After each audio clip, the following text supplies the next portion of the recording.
Bueno, queridos patitos, vamos a ir a esta parte sexta del libro sexto del señor Pedro Luis Uriarte Santamarina, hablando de la consolidación del concierto.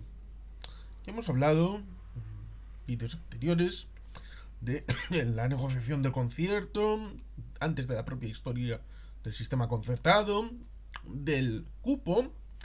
Y ciertamente, después de lo sucedido en ese año 1980-1981, vino evidentemente el desarrollo del propio concierto, el concierto del 2002, cuando terminó la vida útil el 31 de diciembre de 2001, tanto del concierto a la vez de 1976 como del concierto negociado en 1980-81, el desarrollo posterior, evidentemente, de ese concierto de 2002.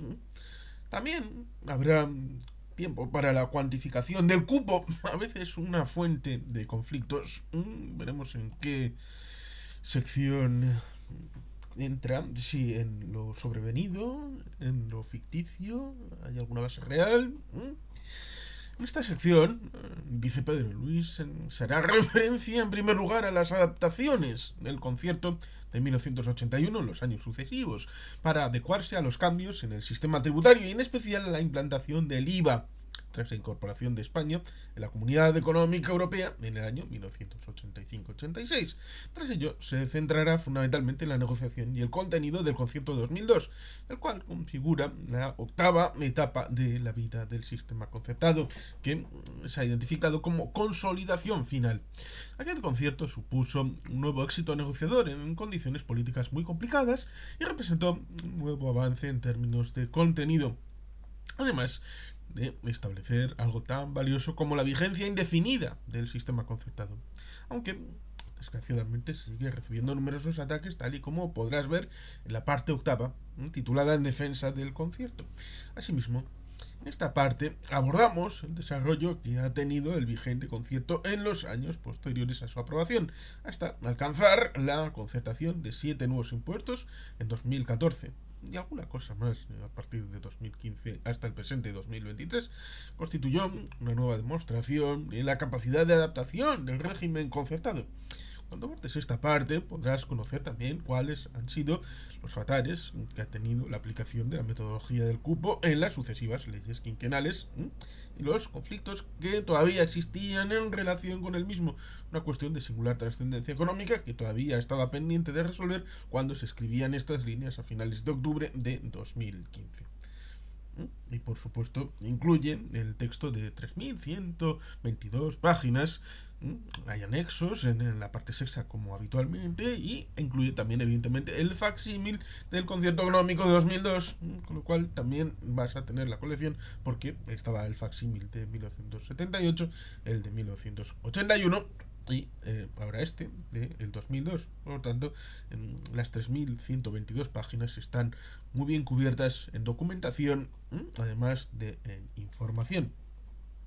Desarrollo del concierto de 1981. Tras haber conocido en detalle la historia del concierto y el contenido del que se negoció en 1980-1981, vamos a ver a continuación los avances que ha experimentado el mismo tras la última de las fechas citadas, como se comentaba en el capítulo 12, la parte tercera, cuando destacábamos que el concierto es un superviviente tras la entrada en vigor el 1 de junio de 1981 del concierto en cuya negociación participó Pedro Luis.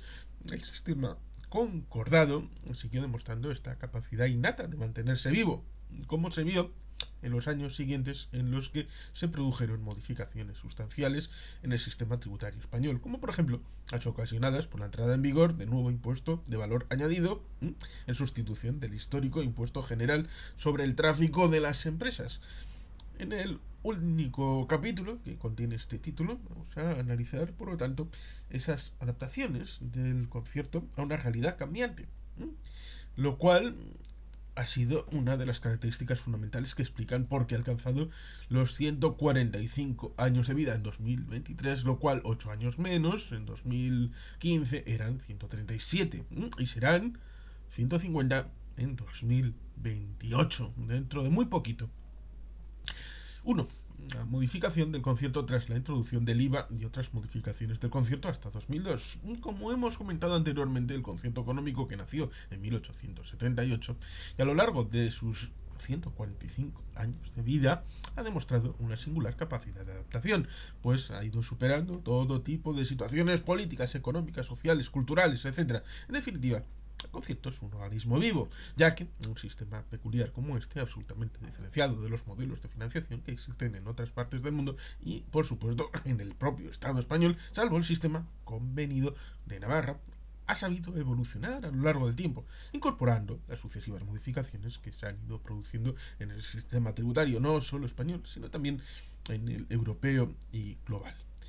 1.1, un modelo con singular capacidad de adaptación. El concierto, que entró en vigor el 1 de junio de 1981, ha ido adaptándose paso a paso a todas las modificaciones en el escenario político, a los cambios instituciones, a los cambios introducidos en instituciones y por supuesto a las nuevas formulaciones del sistema tributario, unas sencillas y otras de singular calado, que han ido surgiendo a los años siguientes. Uno de estos cambios radicales fue la desaparición de la peseta. Fíjate qué casualidades tiene la historia. La que fue moneda española nació solo 10 años antes que el concierto, el 19 de octubre de 1868, y murió a los 133 años, por lo que su casi coetáneo, nuestro ancianito pero juvenil sistema concertado, ha cumplido en el 28 de febrero de 2015 más años que la difunta peseta. Por esta razón, es decir, como consecuencia de la entrada en vigor del euro a partir del 1 de enero de 2002, hubo que reconvertir las referencias contenidas en todas las disposiciones tributarias que estaban expresadas en las fenecidas pesetas a los correspondientes importes nominados en los vigorosos euros. Eso lo dispone el número 4 del artículo 11 de la ley 46/1998 de 17 de diciembre sobre la introducción del euro. Además de este singular hecho puntual, el concierto vasco experimentó también otro tipo de adaptaciones. Por ejemplo, hubo retocarlo cuando se produjeron cambios significativos en alguno de los ámbitos que tocan, como es el relativo a las haciendas forales y a las tasas y precios públicos, que obligaron a sendas adaptaciones del impuesto de actividades económicas, IAE, y el impuesto sobre vehículos de tracción mecánica. No sabías que existía este impuesto, ¿no? 1.2. Adaptación permanente del concierto está prevista en el mismo y requiere un pacto previo. Todas estas adaptaciones del sistema concertado y las que vamos a comentar a continuación se realizan de acuerdo con lo que prevé el propio concierto de 1981 en su disposición adicional segunda. En ella se estableció previsoramente lo siguiente: en caso de que se produzca una reforma sustancial en el ordenamiento jurídico tributario del Estado que afecte a todos o a algunos de los tributos concertados, se procederá por ambas administraciones de común acuerdo a la pertinente adaptación del concierto. Lo que acordaron fue que se podían introducir todas las adaptaciones del concierto que fueran necesarias, pero siempre de común acuerdo. Por tanto, el contenido del mismo puede cambiar, pero no la fórmula del pacto sobre la que se asienta. Este es un elemento sustancial del concierto que permanece y debe mantenerse en el futuro para todas y cada una de las situaciones que le afecten, sean de la naturaleza que sean. Ese impacto previo entre el Estado y las instituciones vascas no se puede eliminar o cambiar de lugar, ni siquiera el más intrascendente de los signos ortográficos que figuran en el texto concertado. Solo en escenarios extremos como una impensable agresión que rompiera las reglas del juego de la actual relación entre el Estado y Euskadi, o una posición de ruptura del País Vasco respecto a España, se podría obviar este principio fundamental sobre el que se asienta el sistema concertado. 1.3. Las modificaciones más significativas del concierto de 1981. En función de todo lo que acabamos de exponer, permítenos que hagamos una breve referencia a las 4 modificaciones más importantes que ha experimentado el sistema concertado hasta el año 2002, año en que se aprobó un nuevo concierto económico. Serían las siguientes. Primera, adaptación del concierto económico al impuesto sobre el valor añadido, IVA. Esta importante adaptación, porque como lo sufres en tu propio bolsillo, ya sabes que este es uno de los impuestos de mayor peso económico, fue aprobada por la Ley 49/1985 de 27 de diciembre, como consecuencia de la incorporación del impuesto sobre valor añadido al sistema tributario estatal. Obviamente, nadie duda de que esto representó una reforma sustancial del ordenamiento jurídico del Estado, pues sustituía al antiguo impuesto general de tráfico de empresas, conocido popularmente por IGTE, por el nuevo IVA, que además afectaba al impuesto sobre el lujo y a determinados impuestos especiales. Segundo, adaptación del concierto en el ámbito del impuesto sobre sociedades. Esta adaptación tuvo lugar por la Ley 27/1990 de 26 de diciembre. Y una vez más, nuestra amiga la historia, con la que tantas veces nos hemos referido, nos obsequió con una bonita sorpresa. Ese mismo día nació y se publicó a continuación en el Boletín Oficial del Estado la Ley 28/1990 de 26 de diciembre, por la que se aprobaba el nuevo convenio económico entre el Estado y la Comunidad Foral de Navarra. Este texto legal derogó y sustituyó al de 1969. 9 años después de la entrada en vigor del Concierto Económico Vasco de 1981, se adapta a su contenido el Convenio Navarro y, sobre todo, a la metodología del cupo que establece el mismo. La modificación que introdujo en el Concierto Vasco la citada Ley 27/1990 contenía una serie de disposiciones de carácter fundamentalmente técnico que simplemente vamos a enunciar para que puedas apreciar la capacidad de evolución de nuestro sistema foral tradicional, pues afectan a numerosas cuestiones: los principios de colaboración, la definición de las competencias exclusivas del Estado, las retenciones en la fuente por rendimientos de trabajo o de capital mobiliario, la definición del lugar de realización de las operaciones a efectos de cobro y de reparto de los impuestos recaudados, desarrollo de las funciones de inspección, el delito fiscal, los cambios de residencia y de domicilio fiscal, las fusiones y escisiones de empresas y a la Junta Arbitral. Finalmente, entre esas y otras modificaciones técnicas hay una disposición que afecta a la metodología de cálculo de cupo, pues se realiza una nueva definición de las compensaciones que, como sabes, se deducen del cupo bruto para calcular el cupo líquido. Tercero, adaptación a la ley del impuesto sobre el valor añadido y a la ley de impuestos especiales. 3 años después de la modificación que acabamos de comentar, esta nueva adaptación fue aprobada por la Ley 11/1993 de 13 de diciembre. En este caso se produjo como consecuencia del proceso de armonización fiscal en el ámbito de la entonces llamada Comunidad Económica Europea, que dio lugar a la Unión a la pues dio lugar a una nueva regulación del impuesto sobre el valor añadido y también de los impuestos especiales, como constituían reformas sustanciales del ordenamiento jurídico del Estado que afectaban a algunos de los tributos concertados, exigieron que el concierto las incorporara a su texto. Cuarto, adaptaciones del concierto a la desaparición de los monopolios fiscales. 4 años después, en 1997, se aprobó una nueva modificación del texto concertado previo pacto mediante la Ley 38/1997 de 4 de agosto. La razón de la misma fue que en el artículo 41 del Estatuto de Autonomía del País Vasco se señalaban que las atribuciones de las instituciones competentes de los territorios históricos para establecer, mantener y regular el régimen tributario no se extendían a los denominados monopolios fiscales. Como quizá no te suene la expresión, te aclaro con gusto de que se trata de una fórmula que permite la recaudación de determinados impuestos mediante la concesión por el Estado a una empresa de la producción o distribución de determinado producto. Y seguro que conoces dos que perviven: el monopolio del tabaco. ¿Has visitado algún estanco en tu vida? Pues si es así y compraste algo, hasta que desapareció ese monopolio, contribuiste al sostenimiento del Estado, pagando el impuesto cargado a esa cajetilla de cigarros o a la caja de puros, y el de los hidrocarburos. Pues bien, una vez que los monopolios fiscales sobre hidrocarburos y sobre el tabaco desaparecieron, resultó necesario adaptar el concierto económico, considerando impuestos concertados los impuestos especiales que se obtenían de la venta de hidrocarburos, es decir, gasolina y gasoil, fundamentalmente tabaco y por extensión a las bebidas alcohólicas.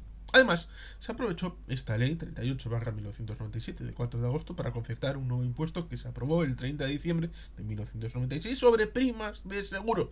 Ya ves que la temible voracidad impositiva no descansa nunca. Y para introducir un amplio catálogo de modificaciones que afectaron al régimen de armonización fiscal y de colaboración al de exacción de los tributos que grabarán a los no residentes en España y a los impuestos sobre renta y de sociedades. 1.4.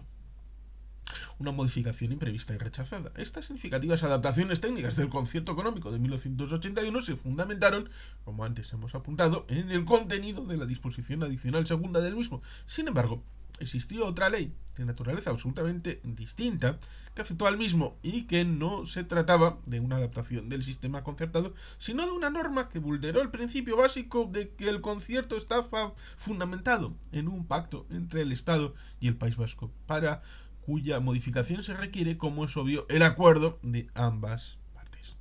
El 27 de diciembre de 2001 se promulgó la Ley 25/2001, por el que se prorrogó por decisión unilateral de la Administración Central la vigencia del concierto, que expiraba precisamente el 31 de diciembre de ese año. La razón por la que se trató de justificar esta ley, recogida en la exposición de motivos de la misma, fue que, dado que las dos administraciones habían venido desarrollando los trabajos de análisis y valoración de un nuevo concierto económico, y teniendo en cuenta que los mismos podrían demorarse más allá de los plazos establecidos para la tramitación y aprobación de la norma con anterioridad al 1 de enero de 2002, el gobierno español, presidido entonces por José María Aznar, le pareció adecuado y oportuno que las Cortes Generales aprobasen una norma con rango de ley que propicie la continuidad del concierto económico y refuerce la seguridad jurídica de todos los españoles. Como es lógico, esta ley sentó como un tiro, sálvase a la parte, a las instituciones vascas que pusieron el grito en el cielo, pero que finalmente tuvieron que tragarse ese sapo antes de aceptar la misma.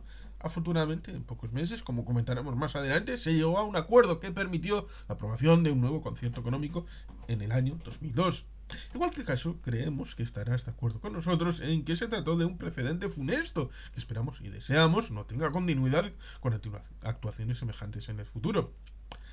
El sistema concertado se seguirá adaptando a cualquier circunstancia y situación, como lo demuestra el hecho de que, tras las modificaciones que hemos tratado de explicarte brevemente en este capítulo, se han ido produciendo otras más que han afectado al concierto 2002 y que por ello las veremos más adelante.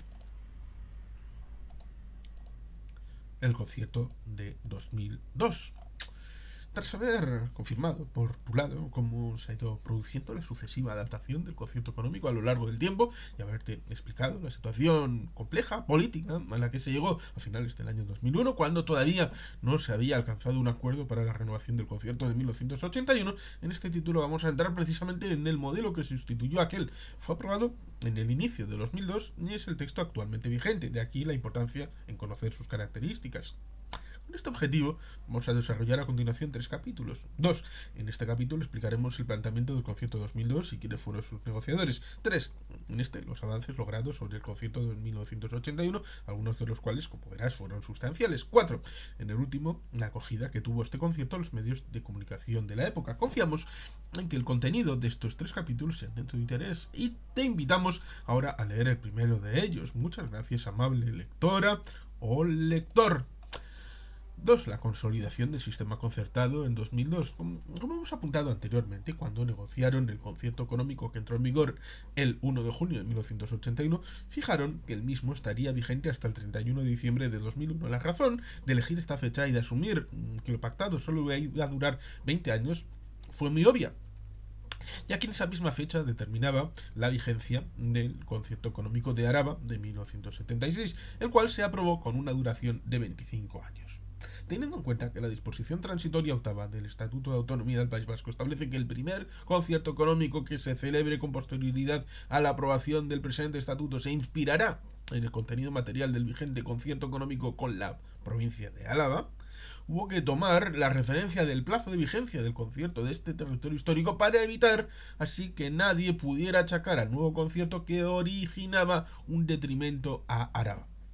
Limitación que también contenía esta disposición transitoria octava del estatuto.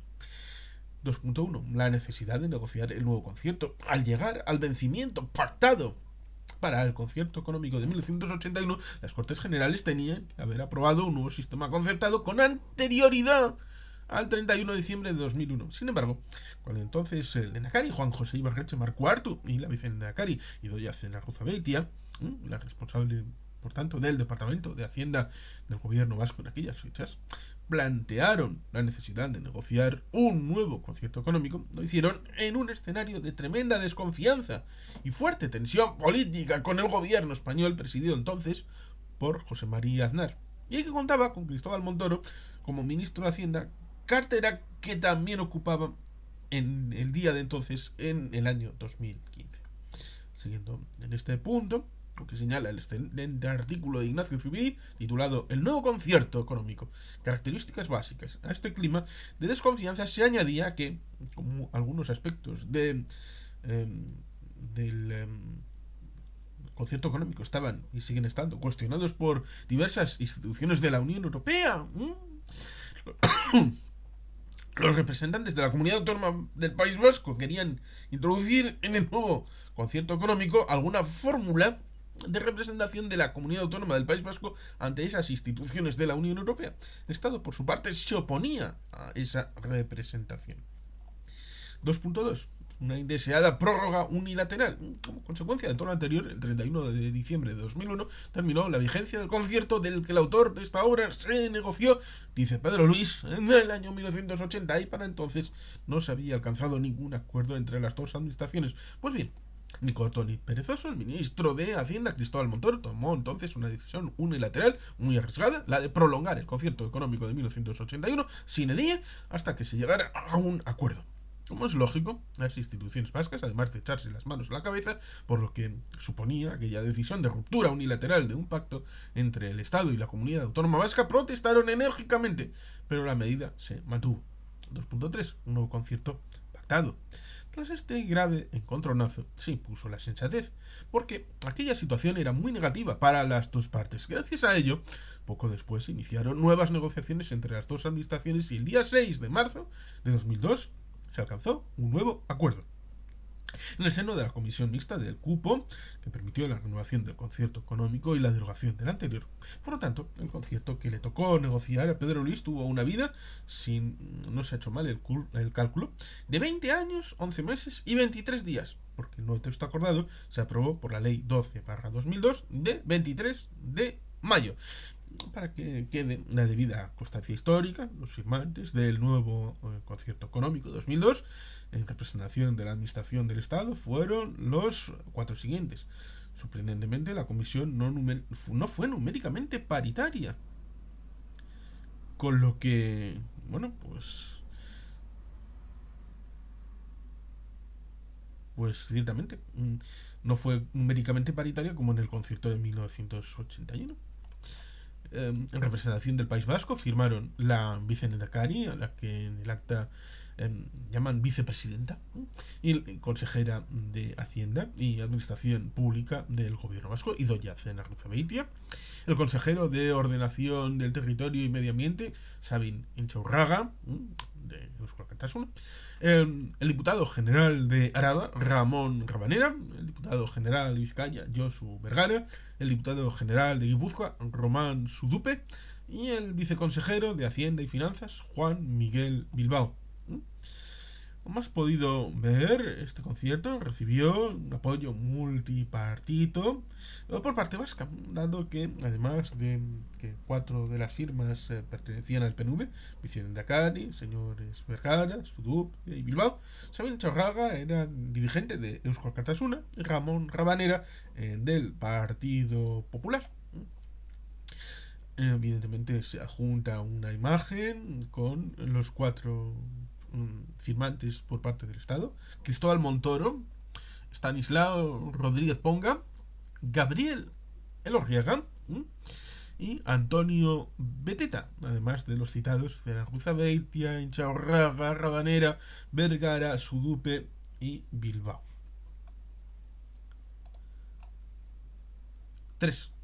Los avances logrados sobre el concierto de 1981. En nuestra opinión, dice Pedro Luis, y suscribo, los negociadores vascos, encabezados por Idoia Zenarruzavitia, consiguieron un gran acuerdo.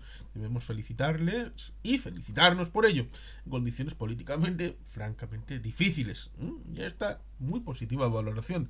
Lo fundamentamos en las diferencias sustanciales que se pueden observar entre este nuevo concierto y el de 1981, con las adaptaciones que posteriormente se incorporarían y que vamos a tratar de resumir siguiendo el artículo citado anteriormente del catedrático de Hacienda Pública de la Universidad del País Vasco, Euskal Herriko Unibertsitatea, Ignacio Zubiri. Las diferencias serían las siguientes. 1. La primera modificación significativa se refiere a la duración de la vigencia del concierto económico, que a diferencia del de 1981, que tenía un plazo de vigencia tasado, por las razones que hemos expuesto anteriormente, en el concierto de 2002 la vigencia pasa a ser indefinida. Esto hizo que el sistema concertado vasco se igualase en este punto al convenio de Navarra. Como señala Ignacio Zubiri, la ventaja es dar una sensación de permanencia al concierto económico y en el largo plazo evitar negociaciones globales que, como se ha visto, pueden ser conflictivas. Puntualiza también acertadamente este catedrático de Hacienda Pública que obviamente esto no significa que el concierto económico no vaya a cambiar nunca, ya que al igual que en el periodo 1981-2001 se irá ajustando a las modificaciones que se produzcan del sistema fiscal y en su caso a concertaciones adicionales de impuestos o cambios en los puntos de conexión. Entonces, precisamente, el segundo tema que cambió este concierto fue el de la determinación de los puntos de conexión en 3 campos específicos que, por tratarse de cuestiones técnicas, no vamos a describir para no alargar demasiado. 3. El nuevo concierto aumentó también la capacidad normativa en el impuesto de matriculación de vehículos, que ya estaba concertado. 4.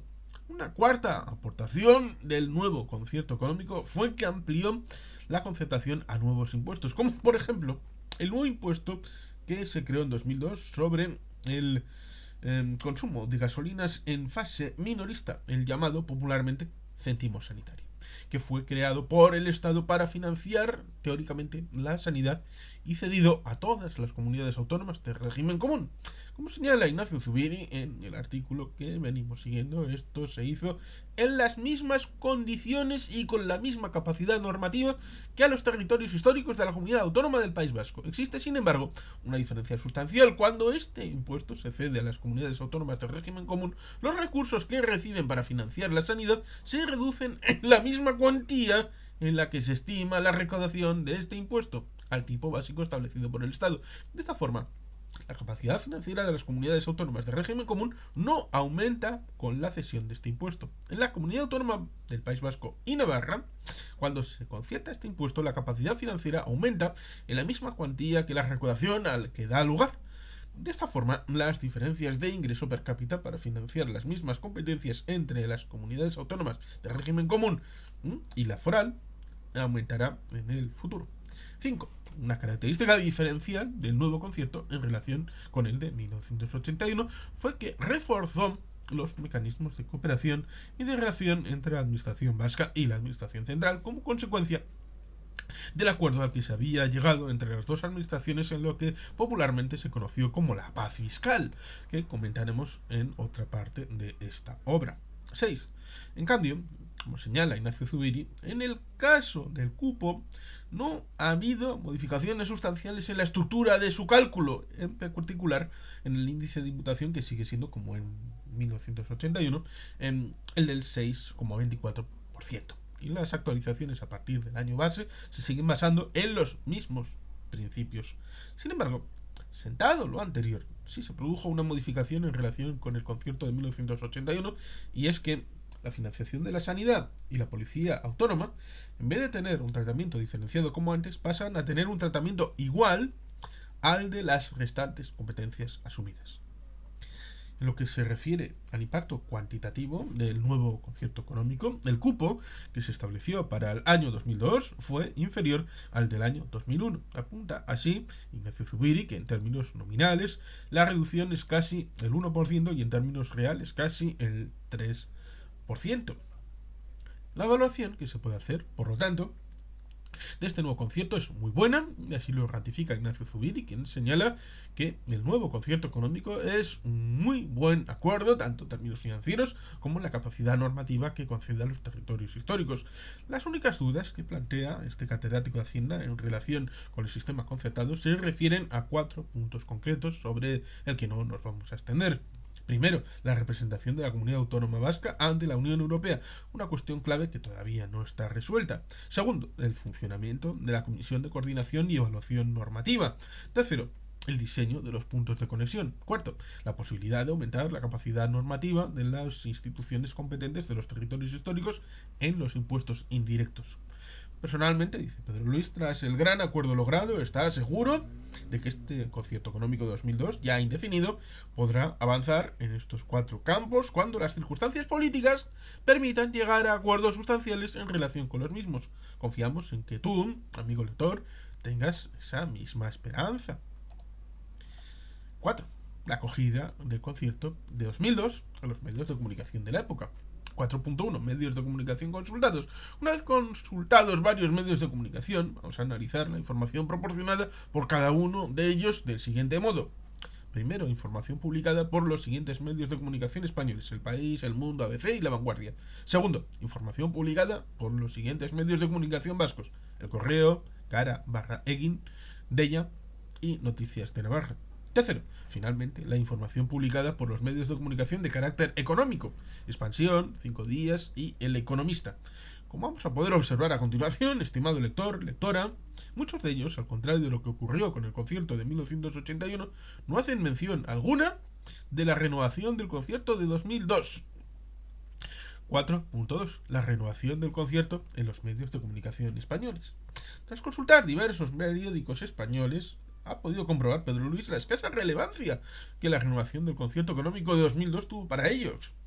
La negociación del concierto económico de 2002 finalizó el 6 de marzo de 2002 en Madrid. Pues bien, de los medios de comunicación consultados, pocos son los que incluyen artículos al respecto. Sin embargo, todos ellos mencionan con increíbles titulares que el Tribunal de Luxemburgo considera ilegales las ayudas fiscales concedidas por la Diputación Alavesa a Daewoo o Ramodín, casos que analizaremos más adelante en profundidad. Tal vez la peculiar situación en la que se encontraban el gobierno español y el gobierno vasco debido a las peticiones continuas de representación vasca en el ámbito europeo pudo influir en la falta de información, o quizá creían que se trataba de una simple renovación y que era más relevante saber que las administraciones vascas sufrían un fuerte revés, que el Tribunal de Luxemburgo consideraba ilegales algunas de las ayudas concedidas a empresas vascas. Como veremos, los que publicaron alguna noticia relacionada son los siguientes. Primero, El País. El 22 de marzo de 2002, un día en el que se aprobó el proyecto de ley del nuevo concierto, publicaba: el Consejo de Ministros aprueba hoy el proyecto de ley del concierto. Así anunciaba que el texto firmado el día 6 de marzo sería aprobado ese mismo día por el Consejo de Ministros. Segundo, el diario ABC publicaba un editorial el mismo día 6 de marzo. El ministro de Hacienda y la vicelehendakari firman el primer concierto económico vasco indefinido. El diario señalaba que el texto firmado reflejaba los acuerdos alcanzados entre las dos partes el 20 de febrero tras varios meses de negociaciones. Asimismo, anunciaba que el nuevo concierto incluía varias mejoras sobre el texto vigente, entre otras la duración indefinida del concierto y la actualización del cupo, y que en las mismas no se incluía la participación directa de las instituciones vascas en la Unión Europea. Tercero, El Mundo y La Vanguardia, sin embargo, no hicieron publicación alguna al respecto. 4.3. La negociación, la renovación del concierto en los medios de comunicación vascos. Del análisis de los periódicos vascos se aprecia mayor relevancia en el acontecimiento, como se puede ver a continuación. Primero, El Correo Español, nacido en 1937, publicaba, junto a una foto en la que se veía a la vicelehendakari Idoia Zamarrauza-Beitia junto a Cristóbal Montoro, firmando la renovación con lo siguiente: Montoro y Zamarrauza-Beitia se felicitan del nuevo clima de diálogo fiscal. La noticia se señalaba que se había propiciado un clima de diálogo fiscal en el que se recogían novedades. Además, se exponía que ambas partes estaban satisfechas con el acuerdo adoptado y que con el mismo y ejercía Euskadi plenamente su autonomía fiscal. Para mayor información, la noticia exponía en el apartado todas las novedades del nuevo concierto, señalando que se trataba de una serie de mejoras que la hacía más eficaz que la anterior. Segundo, en el diario nacionalista de ella, las informaciones que se publicaron fueron aún más extensas, destacando en la portada del periódico lo siguiente: varapalo a la fiscalidad vasca en la Unión Europea el día de la firma del concierto. De este modo anunciaban que la Comisión Mixta del Cupo había ratificado el nuevo texto del concierto económico el mismo día en el que se había conocido la ya mencionada sentencia del Tribunal de Luxemburgo. Apuntaba también las características de la renovación, como por ejemplo su duración indefinida, y a continuación señalaba por un lado los comentarios realizados tras la firma por Idoia Zenarruzabeitia y por otros los realizados por Cristóbal Montoro. Así destacaba que la viceministra consideraba que el nuevo concierto es bueno para los intereses de los ciudadanos y que así se restablece el acuerdo y el pacto. Por otro lado, el ministro de Hacienda señalaba que supone un gran paso a la hora de introducir seguridad y que se había aprovechado la experiencia del anterior. Por último, señalaba que la firma, de acuerdo, el tema de la representación vasca en la Unión Europea había quedado aparcado y por tanto el nuevo concierto no recogía modificación alguna en este sentido. Por otra parte, Noticias de Navarra no publicó nada al respecto. Tal vez porque no tenían espacio suficiente para publicar la noticia, teniendo en cuenta que el rey había visitado Navarra y que la visita ocupó toda su atención. 4.4. La renovación del concierto económico en los medios de comunicación del contenido económico. Como bien es sabido, el concierto económico es un pacto de relevancia económica. Es por ello que hemos de analizar la repercusión que la renovación del concierto de 2002 tuvo en los medios de comunicación dedicados a este sector. Primero, el diario Expansión publicó varios días seguidos distintas noticias que decían: Madrid y Vitoria buscan recuperar el acuerdo sobre el concierto tras un año de negociación. De este modo anunciaban que ambas administraciones trataban de recuperar los acuerdos del concierto que se habían visto interrumpidas por la demanda autonómica de representación directa en la Unión Europea. Asimismo, señalaba, el mundo empresarial vasco había acogido con satisfacción y alivio el acuerdo alcanzado sobre la renovación del concierto, ya que, según exponían, el colectivo confía en que el carácter indefinido del nuevo concierto garantice la estabilidad económica y política a largo plazo. El desarrollo del concierto de 2002. Tras haber realizado la presentación del nuevo concierto, vamos a ver en este título cómo se ha desarrollado el mismo en los años siguientes, hasta esta última modificación que comenta el autor Pedro Luis con la incorporación de nuevos impuestos en el año 2014.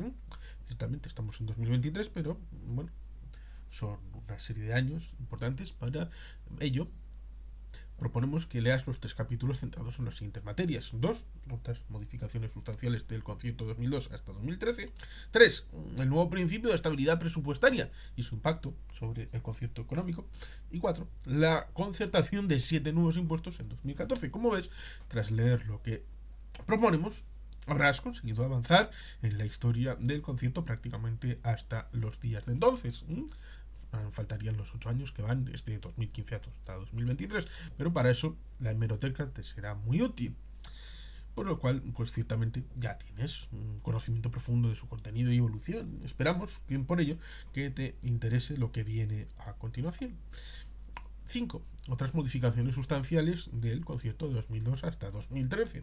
Has visto a lo largo de los capítulos anteriores que el concierto económico de 1981 ha tenido diversas modificaciones a lo largo de su historia, ya que, por un motivo u otro, ha sido necesario adaptarlo a los cambios producidos en el régimen fiscal estatal, como es lógico, y debido a una de las principales características del sistema concertado, como es la de su periódica actualización, el concierto negociado en 2002 también ha tenido alguna que otra reforma durante sus 11 años de vida.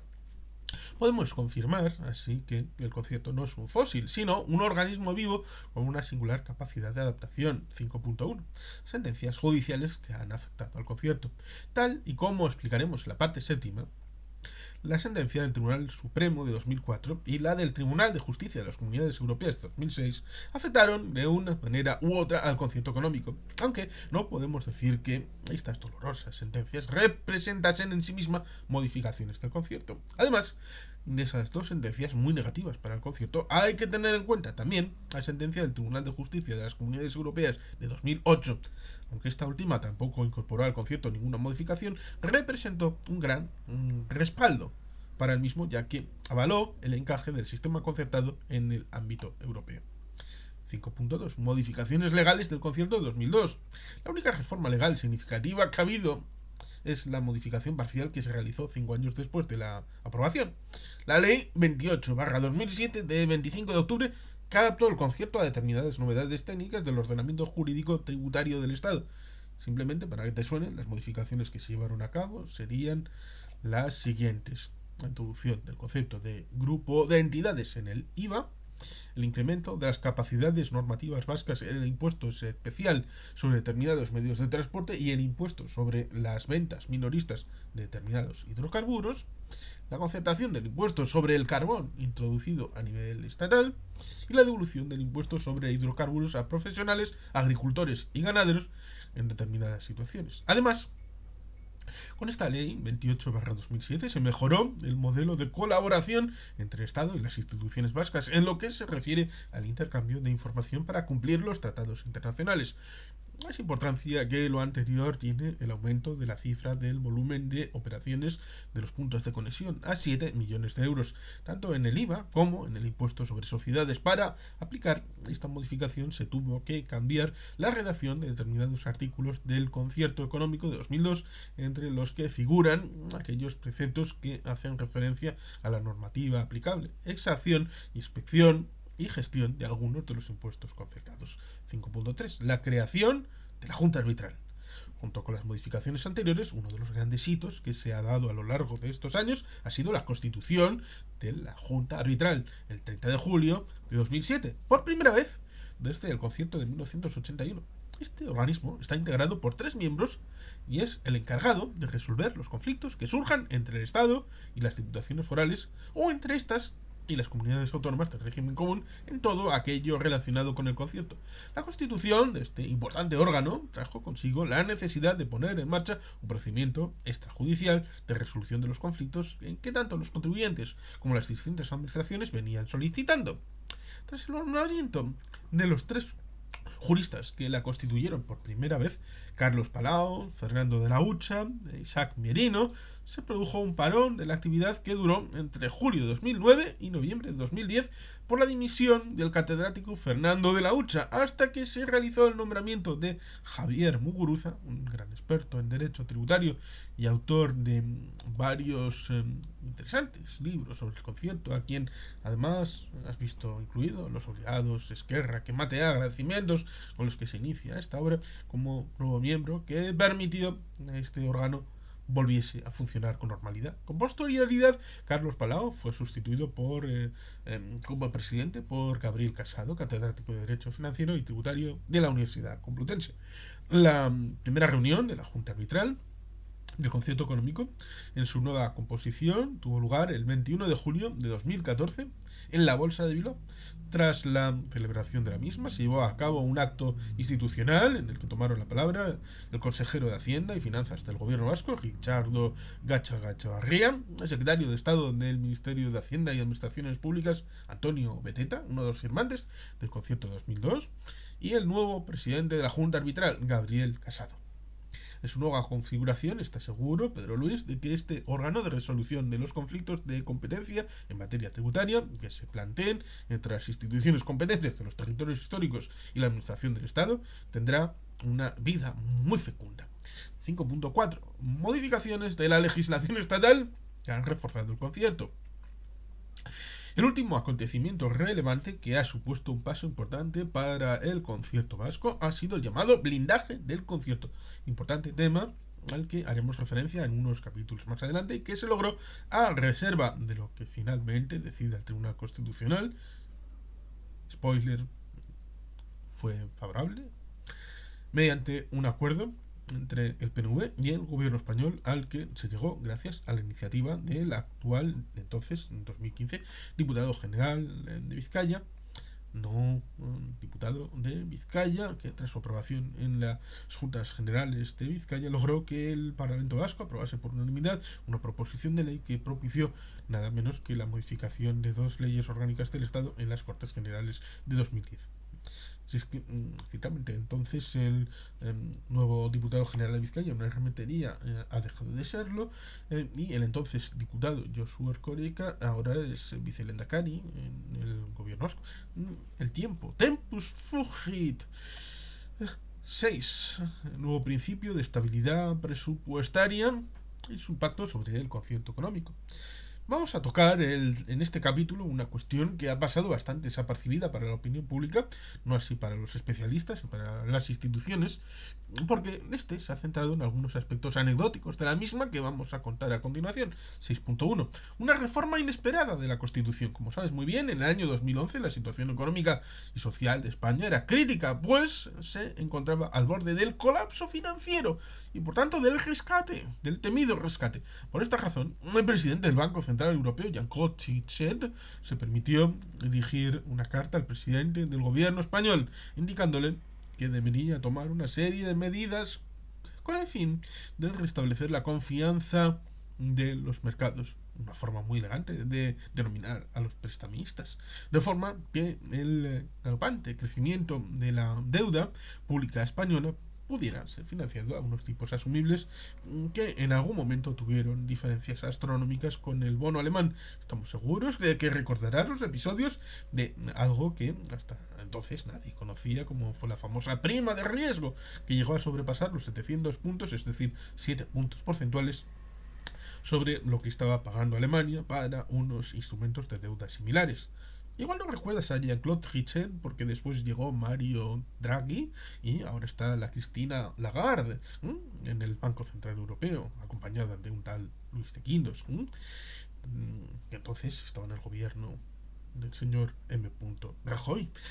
Tras ello, José Luis Rodríguez Zapatero se puso en acción y en contacto con el presidente del Partido Popular, entonces en la oposición, Mariano Rajoy, acordaron de la noche a la mañana la modificación del artículo 135 de la Constitución por el procedimiento previsto en el artículo 137 de la misma. Aquella modificación constitucional se hizo sin ningún otro apoyo, es decir, por las buenas o por las malas, y por supuesto sin convocar ningún tipo de referéndum. Para comentar este importante tema y sus consecuencias sobre el concierto económico, vamos a basarnos en un artículo que recomendamos titulado Control presupuestario en la Unión Europea, reforma constitucional, ajustes de los presupuestos de las administraciones públicas y su impacto en el autogobierno vasco en el marco del concierto económico, de los cuales son autores Beatriz Pérez de las Heras y Santiago Larrazábal. Aquí ya reforma constitucional fue, por lo tanto, extremadamente polémica y que llamó fuertemente la atención de la opinión pública cuando se aprobó el 27 de septiembre de 2011. Y es que resultaba absolutamente increíble que, dado que no se había producido ninguna modificación de la Constitución española desde 1978, salvo una adaptación del artículo 13.2 a las exigencias del Tratado de la Unión Europea en relación con el derecho de sufragio pasivo de los ciudadanos europeos residentes en España. La reforma que venimos comentando se acordó en el pleno mes de agosto y se realizó a toda velocidad. Por eso ha pasado a la historia como reforma express de la Constitución. 6.2. ¿Era necesaria la reforma? Una de las cuestiones que más discutieron en aquellos momentos los especialistas era no solo la oportunidad de la reforma, que parecía obvia, teniendo en cuenta las presiones que se habían recibido y las graves dificultades con las que estaban tropezando el Reino de España para financiarse en los mercados, sino sobre todo por valorar si el Estado, sin necesidad de haber tocado la Constitución, no podía imponer el principio de estabilidad presupuestaria que defendía la reforma, que vamos a comentar en detalle en el siguiente epígrafe. Pues bien, la contestación es que sí podía hacerlo e incluso limitar la autonomía financiera de las comunidades autónomas, porque esta cuestión se había suscitado antes y fue zanjada por el Tribunal Constitucional en varias sentencias de 2011. Así, la sentencia 134/2011 de 20 de julio, como es unos días antes de que el señor Rodríguez Zapatero recibiera la combinatoria carta del señor Trichet, el Tribunal Constitucional dejó claro que el Estado tenía competencia plena para dictar normas dirigidas a garantizar la estabilidad presupuestaria y que afectaban a las comunidades autónomas, amparándose para esta decisión en los artículos 149.1.13 y 149.1.14 de la propia Constitución. Prueba de que esta doctrina era consistente es que ha sido reiterada en diversas sentencias del propio Tribunal Constitucional posteriormente. En otras palabras, en el ámbito de este alto tribunal no existía ninguna duda, ni siquiera antes de que se tocara la Constitución, acerca de la competencia del Estado para dictar normas de estabilidad presupuestaria aplicables no solamente al mismo, sino también a todas las comunidades autónomas y a los propios entes locales. Por supuesto, la reforma que venimos comentando supuso poner albarda sobre albarda, si nos permites la presión coloquial, es decir, dejar súper claro la competencia del Estado en esta materia. Pero, por si todavía la cuestión no estaba clara, el Estado dictó la Ley Orgánica 2/2012 de 27 de abril de estabilidad presupuestaria y sostenibilidad financiera, que potencia todavía más el papel del Estado y que comentaremos seguidamente. 6.3. El contenido del nuevo artículo 135 de la Constitución. Esta disposición, tras modificación realizada, consta de 6 puntos que vamos a ir comentando a continuación uno tras uno. Dice lo siguiente. 1. Todas las administraciones públicas adecuarán sus actuaciones al principio de estabilidad presupuestaria. Como ves, se deja claro que este principio afecta a la totalidad de las administraciones públicas, Estado, comunidades autónomas y entes locales. 2. El Estado y las comunidades autónomas no podrán incurrir en un déficit estructural que supere los márgenes establecidos, en su caso, por la Unión Europea para los Estados miembros. Una ley orgánica fijará el déficit estructural máximo permitido al Estado y a las comunidades autónomas en relación con su Producto Interior Bruto. Las entidades locales deberán presentar equilibrio presupuestario. Como hecho curioso, te indicamos que por fin, en el año 2011, aparece la expresión Unión Europea en la Constitución española, a pesar de que España era miembro de la Unión desde 1986. Como veis, en este artículo se deja claro que se va a establecer un límite que no podrá ser superado y que este límite se establecerá en una ley orgánica, que es precisamente a lo que se ha hecho referencia anteriormente. Como has visto también, este déficit se establece en término de peso del déficit público, es decir, del endeudamiento del Estado, las comunidades autónomas y las entidades locales sobre su PIB. Si te has fijado, en el caso del Estado y las comunidades autónomas se habla de que se fijará un déficit estructural máximo, mientras que en el caso de las entidades locales se habla de que deben lograr equilibrio presupuestario, lo cual quiere decir que no pueden tener déficit, es decir, que sus ingresos tienen que ser iguales a sus gastos, o si lo quieres, dicho de otra forma, que dichas citadas entidades, dicho Román Paladino, los ayuntamientos, no pueden gastar más de lo que ingresen. 3. El Estado y las comunidades autónomas habrán de ser autorizados por ley para emitir deuda pública o contraer crédito. Los créditos para satisfacer los intereses y el capital de la deuda pública de las administraciones se entenderán siempre incluidos en el estado de gastos de los presupuestos y su pago gozará de prioridad absoluta. Estos créditos no podrán ser objeto de enmienda o modificación mientras se ajusten a las condiciones de la ley de emisión. El volumen de deuda pública del conjunto de las administraciones públicas en relación con el Producto Interior Bruto del Estado no podrá superar el valor de referencia establecido en el Tratado de Funcionamiento de la Unión Europea. En este artículo tercero hay novedades importantes. Por un lado, el hecho de que no solamente el Estado, como hasta entonces, sino que también las comunidades autónomas tienen que estar autorizadas por ley para emitir deuda pública o contraer crédito. La segunda novedad es que el pago de la misma gozará de prioridad absoluta, lo cual no estaba claro hasta ahora. 4. Los límites de déficit estructural y de volumen de deuda pública solo podrán superarse en caso de catástrofes naturales, recesión económica o situaciones de emergencia extraordinaria que escapen al control del Estado y perjudiquen considerablemente la situación financiera o la sostenibilidad económica o social del Estado, apreciadas por la mayoría absoluta de los miembros del Congreso de los Diputados. Como referencia, la redacción de este párrafo del artículo 135 sigue prácticamente al pie de la letra el modelo de la Constitución alemana. 5. Una ley orgánica desarrollará los principios a que se refiere este artículo, así como la participación en los procedimientos respectivos de los órganos de coordinación institucional entre las administraciones públicas en materia de política fiscal y financiera. En todo caso, regulará a. La distribución de los límites de déficit y de deuda entre las distintas administraciones públicas, los supuestos excepcionales de superación de los mismos y la forma y plazo de corrección de las desviaciones que sobre uno y otro pudieran producirse. B. La metodología y el procedimiento para el cálculo del déficit estructural. C. La responsabilidad de cada administración pública en caso de incumplimiento de los objetivos de estabilidad presupuestaria. De aquí, de nuevo, aquí hay una remisión a la ley orgánica que hemos comentado anteriormente. 6. Las comunidades autónomas, de acuerdo con sus respectivos estatutos y dentro de los límites a que se refiere este artículo, adoptarán las disposiciones que procedan para la aplicación efectiva del principio de estabilidad en sus normas y decisiones presupuestarias. Creemos que el párrafo anterior está suficientemente claro y solo cabe añadir que tras la publicación de estas modificaciones en la Constitución, algunas comunidades autónomas no tardaron mucho en aprobar una ley de desarrollo de este principio, como por ejemplo Cataluña o Aragón, que serían las primeras. 6.4. El desarrollo ulterior del artículo 135 de la Constitución. Hasta aquí el contenido del artículo 135 en sus 6 apartados, que son completados por una disposición adicional única en la que se establece que: primero, la ley orgánica prevista en el artículo 135 de la Constitución española deberá estar aprobada antes del 30 de junio de 2012. 2. Segundo, dicha ley contemplará los mecanismos de cumplimiento del límite de deuda al que se refiere el artículo 135.3 de la Constitución española. Tercero, los límites de déficit estructural establecidos en el artículo 135.2 entrarán en vigor a partir del año 2020. Gran año. Magnífico año.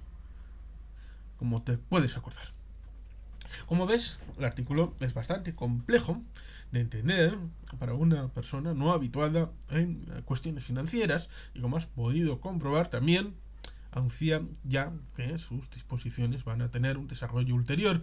Este se produjo por la Ley Orgánica 2/2012 que hemos citado anteriormente y por una segunda, la Ley Orgánica 6/2013 de 14 de noviembre de creación de la Autoridad Independiente de Responsabilidad Fiscal, la AIREF. Para no complicarte más la visión y para que los árboles no nos impidan ver el bosque, vamos a comentar a continuación. Simplemente apuntamos la existencia de estas dos leyes orgánicas para trasladarte, así que no solamente estamos ante una cuestión técnicamente compleja, sino a la misma, el Estado le ha dedicado una atención especial. Y como eres un lectora muy inteligente, seguro que te habrás dado cuenta de que, además de los indudables aspectos financieros que contienen todas estas disposiciones, para dar respuesta a una situación de emergencia que nunca debería haberse producido si las propias instituciones, muy en especial el gobierno español y los organismos reguladores como el Banco de España, etcétera, hubieran actuado correctamente y hubieran adecuado correctamente actuado y se hubieran adecuado. Tiene una importantísima vertiente política que se traduce en un claro movimiento a favor de la recentralización de competencias a favor del Estado. El planteamiento político que subyace en estas disposiciones es precisamente lo que afecta al concierto económico, como vamos a comentar en el siguiente epígrafe. 6.5. La aplicación de los nuevos principios sobre estabilidad financiera al régimen de concierto y a la comunidad autónoma vasca. De la lectura de todo lo anterior, creemos que te habrá quedado claro que, de acuerdo con lo que se establece en el artículo 135, apartados primero y segundo, no queda absolutamente ninguna duda de que las comunidades de régimen foral, es decir, la vasca y la navarra, están obligadas por el principio de estabilidad reglamentaria y por la normativa relativa al déficit y la deuda pública. Sentado lo anterior, sin embargo, es obvio también que las comunidades forales gozan en materia financiera tributaria de un régimen especial que tú conoces muy bien y que se llama Concierto Económico en Euskadi y Convenio Económico en Navarra. Este régimen específico viene derivado, como sabes también, en sus derechos históricos, expresamente amparados por la disposición adicional primera de la Constitución. Por eso es importante resaltar que, aunque el artículo 135, que antes has leído y has visto que no hace ninguna referencia a las especificidades de los territorios forales en esta esta materia la Ley Orgánica 2/2012 de 27 de abril, a la que remite y que lo desarrolla directamente, según hemos comentado en el epígrafe anterior, sí recoge el régimen especial de las comunidades forales en su disposición final tercera. En lo que se refiere a la Comunidad Autónoma Vasca, en el párrafo segundo de esta disposición final, se señala que, en virtud de su régimen foral, la aplicación a la Comunidad Autónoma del País Vasco de lo dispuesto en esta ley se entenderá sin perjuicio de lo dispuesto en la Ley de Concierto Económico. Por lo tanto, esta nueva ley orgánica continúa la trayectoria de las anteriores leyes sobre la materia en lo que se refiere tanto al País Vasco como a Navarra. Pero la cuestión clave no está en si se aplican en ellas las disposiciones constitucionales, que es obvio que se aplican, sino en cómo se aplican. Porque parece que si se ha redactado en la Ley Orgánica 2/2012 una disposición específica, la adicional tercera, párrafo segundo, en la que se hace referencia al concierto económico, hay que pensar que esto tiene algún significado, y a ello nos vamos a referir a continuación. 6.6. Una necesaria recomendación. ¿Qué se deduce de lo anterior? Seguro que lo has adivinado. Si lo que queremos conseguir es que la citada ley orgánica se aplique a la comunidad autónoma sin perjuicio del sistema de concierto económico, estamos seguros de que estarás de acuerdo con nosotros en que la vía más lógica para hacerlo es adoptar la propia ley de concierto a esta nueva ley orgánica que desarrolla el artículo 135 de la Constitución. Eso obviamente habría que hacerlo vía pacto, de la misma forma que se consiguió la incorporación al concierto económico en 2014 de los nuevos impuestos creados por el Estado en los años anteriores y que vamos a comentar en el epígrafe siguiente. Precisamente cuando se completó el acuerdo en la Comisión Mixta de Concierto celebrada el 16 de enero de 2014, por la cual se abordó la incorporación al concierto de dichos tributos creados por el Estado, entre otros acuerdos adoptados por la Comisión, se encontró uno muy significativo que decía lo siguiente: en el ámbito presupuestario se adopta un acuerdo de intercambio de información para el cumplimiento de la Ley Orgánica de Estabilidad Presupuestaria y Sostenibilidad Financiera y de las obligaciones derivadas de la normativa sobre supervisión presupuestaria de la Unión Europea. Asimismo, se ratifican dichos diversos acuerdos en materia de estabilidad presupuestaria suscritos entre la Administración General del Estado y el País Vasco desde 2011. Con ello, quizá también se tendría que hacer una reflexión sobre la conveniencia de desarrollar más el capítulo 2 del concierto, que se titula de las relaciones financieras, y sobre todo su artículo 48, que regula los principios generales de las relaciones financieras entre el Estado y el País Vasco. En otras palabras, parece que puede resultar no solo recomendable, sino además necesario reforzar la parte financiera del concierto económico, modificando la ley que lo aprobó en 2002, de forma que pueda adaptarse al nuevo escenario europeo, constitucional y legal de estabilidad presupuestaria. En definitiva, se trataría, como señalan los autores que venimos siguiendo, de una nueva actualización de un derecho histórico como es el concierto económico, prevista en la disposición adicional primera de la Constitución a través de la reforma de la ley del concierto. Hasta aquí lo que queríamos comentar de este capítulo, en el que esperamos te haya quedado muy claro cuál es el contenido del nuevo principio de estabilidad presupuestaria y el impacto que puede tener el mismo sobre el concierto económico, de todo lo cual surge la exigencia de adaptación del sistema concertado a esta nueva normativa, si queremos que siga siendo un régimen vivo, como lo ha demostrado hasta ahora, dice entonces en sus 137 años, ahora aquí decimos 145 años en 2023 y el centenario en 2028. 150 años, centenario y medio. El centenario fue en 1978, el año de la Constitución. 7. La concertación de 7 nuevos impuestos en 2014.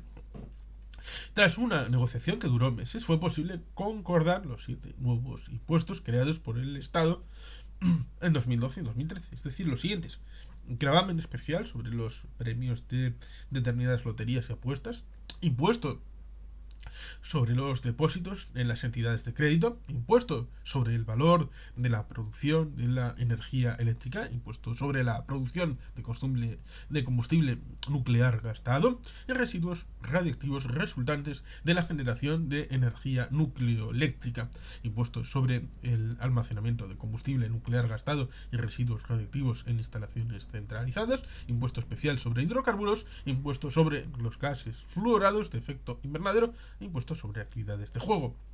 El preacuerdo fue confirmado el viernes 29 de noviembre de 2013 por el propio consejero de Hacienda y Finanzas del gobierno vasco, Ricardo Gatzagaetxebarria, quien confirmó que existe la voluntad de alcanzar un acuerdo en este campo antes del final del año en la comisión mixta del concierto, aunque previamente es necesario pactar algunos flecos entre las diputaciones forales. Esos flecos pueden referirse al modelo de reparto interno de los nuevos impuestos, ya que, debido a las características, se pueden generar algunos desequilibrios territoriales, sobre todo en el impuesto de generación de electricidad, que parece lógico pensar que pueda beneficiar en especial a Vizcaya, teniendo en cuenta las importantes instalaciones de producción de energía existentes en Amorebieta, Santurtzi y en el puerto de Bilbao. Como suele ocurrir frecuentemente en este tipo de asuntos, la Diputación Foral de Guipúzcoa, tras la reunión que mantuvieron sus responsables con el gobierno vasco y el resto de las diputaciones forales, publicó una nota en la que señaló que la Diputación muestra su preocupación por la convocatoria de la comisión mixta para pactar 5 impuestos de segundo rango sin capacidad normativa y con reducido impacto recaudatorio, habiendo como hay asuntos conflictivos de mucho mayor calado con el Estado. Por ejemplo, el cupo. Vamos a recordar ciertamente que aquella diputación estaba presidida por un tal Martín Garitano. El Lehendakari Urkullu, en cambio, consideró que la reforma del concierto iba a tener un efecto positivo en la reactivación económica y el empleo. Sin embargo, el 15 de enero de 2014, la Diputación de Guipúzcoa, en manos de Euskal Herria Bildu, decidió sumarse al acuerdo de la actualización del concierto económico a cambio de que el gobierno vasco formase a corto plazo una comisión permanente para desarrollar y solucionar determinados temas que consideraba que eran más importantes que la concertación de los 7 nuevos impuestos, tales como la liquidación del cupo del periodo 2007-2011, o la renovación de la ley del cupo o la gestión y regulación del IVA. Una vez aclarada la postura de Bildu, el 16 de enero de 2014, se firmó en el seno de la Comisión Mixta del Concierto Económico el primer gran acuerdo entre Madrid y Vitoria-Gasteiz desde que el Lehendakari Iñigo Urkullu llegaría a Ajuria Enea, por el que se transfirieron a Euskadi los 7 nuevos impuestos ya mencionados. La comisión mixta estuvo formada por Ricardo Gatzagaetxebarria y Josu Erkoreka por parte del gobierno vasco, José Luis Bilbao, Martín Garitano y Javier de Andrés en representación de cada una de las diputaciones forales, y Diego Martín Abril, Marta Fernández Currás, Miguel Ferre, Antonio Beteta y Cristóbal Montoro por parte del gobierno español. La concertación de los nuevos impuestos generará unos ingresos de 70 millones de euros anuales, de los que las diputaciones solo se quedarán con 21 millones, ya que el resto será para financiar los presupuestos generales del Estado. Tal y como señaló el ministro Montoro, la transferencia se producirá con efectos retroactivos al 1 de enero de 2013. Quizá por esta razón Guipúzcoa haya aceptado la reforma, ya que le permitirá recaudar el 20% del Premio Nacional de Lotería, 36 milloncejos de euros, que cayó en Arrasate el 22 de diciembre de 2013. Vamos a hacer una breve explicación de cada uno de los nuevos impuestos concertados para que, amiga lectora, amigo lector, tengas una idea básica de cada uno de ellos, ya que seguramente tengas que pagar tal vez alguno de los mismos en un futuro. Primero, un gravamen especial sobre los premios de determinadas loterías y apuestas. Se concertaron las retenciones relativas a este nuevo gravamen, que se exigirán conforme a su respectiva normativa por la Administración del Estado o por la Diputación Foral competente, dependiendo del territorio en el que el perceptor del premio tenga su residencia habitual o domicilio fiscal. El tipo impositivo de las retenciones es en estos momentos del 20% del importe del premio y quedan exentos del gravamen los premios cuyo importe íntegro sea igual o inferior a 2.500 euros. Segundo, impuesto sobre los depósitos en las entidades de crédito. La exención de este impuesto corresponderá a la administración del Estado o a la Diputación Foral competente por razón del territorio común o foral, dependiendo de dónde esté situada la sede central o sucursal donde se mantengan los fondos de los impositores. Las diputaciones forales podrán establecer los tipos de gravamen de este impuesto respetando siempre los límites y las condiciones vigentes en cada momento en territorio común. Tercero, impuesto sobre el valor de la producción de la energía eléctrica. Este impuesto grava la producción e incorporación al sistema eléctrico de energía eléctrica. La exención corresponderá a la Administración del Estado o a la Diputación Foral competente por razón del territorio común o foral, dependiendo de dónde estén situadas las instalaciones de producción de energía eléctrica. El tipo de gravamen es entonces, en 2015, del 7% del importe total de la producción e incorporación al sistema eléctrico de energía eléctrica realizado por las empresas productoras de electricidad. En esta materia, el acuerdo adoptado determina que Euskadi compensará financieramente al Estado por la diferencia existente entre la recaudación en el País Vasco del impuesto sobre el valor de la producción de la energía eléctrica y la variación en el importe del cupo derivada de la incorporación de los ingresos que figuren en el presupuesto de ingresos del Estado por la recaudación del citado impuesto. Esta compensación financiera desaparecerá cuando, de conformidad con lo previsto en la legislación del sector eléctrico del Estado, se deje de destinar los ingresos afectados al impuesto sobre el valor de la producción de energía eléctrica a la financiación de los costes del sistema eléctrico. Cuarto, impuesto sobre la producción de combustible nuclear gastado y residuos radiactivos resultantes de la generación de energía nucleoeléctrica e impuestos sobre el almacenamiento de combustible nuclear gastado y residuos radioactivos e instalaciones centralizadas. La sanción corresponderá a la Administración del Estado o a la Diputación Foral competente por razón del territorio común o foral, dependiendo del lugar en las que estén situadas las instalaciones donde se produzca y o almacene el combustible nuclear gastado y o los residuos radiactivos. Los tipos de gravamen serán los mismos que los que se establece en la normativa común reguladora de dichos impuestos. Estos dos impuestos no se devengan en Euskadi ya que no existen instalaciones dedicadas a la producción de combustible nuclear ni al almacenamiento de residuos radiactivos. No obstante, por si en un futuro cambian las circunstancias, quedan incorporados al articulado de la Ley de Concierto Económico. Quinto, impuesto especial sobre hidrocarburos. Una vez desaparecido el impuesto sobre las ventas minoristas en determinados hidrocarburos y reformado el impuesto especial sobre hidrocarburos, se incorporan al concierto económico las adaptaciones regulatorias precisas en esta materia. Las diputaciones forales podrán establecer el tipo de gravamen de este impuesto respetando las condiciones vigentes en cada momento en territorio común. Sexto, impuesto sobre los gases fluorados de efecto invernadero. Este impuesto entró en vigor el 1 de enero de 2014 y la exacción corresponderá a la Administración del Estado o a la Diputación Foral competente por razón del territorio donde radiquen las instalaciones, equipos o aparatos, así por ejemplo aparatos de aire acondicionado utilizados por los consumidores finales. Los tipos de gravamen de este impuesto son los establecidos en la normativa común de fiscalidad ambiental. Séptimo, impuesto sobre entidades de juego. Vigente en el Estado desde el 29 de mayo de 2011, grava la celebración de juegos, rifas, concursos y apuestas en el ámbito estatal realizadas por vía electrónica, informática y telemática.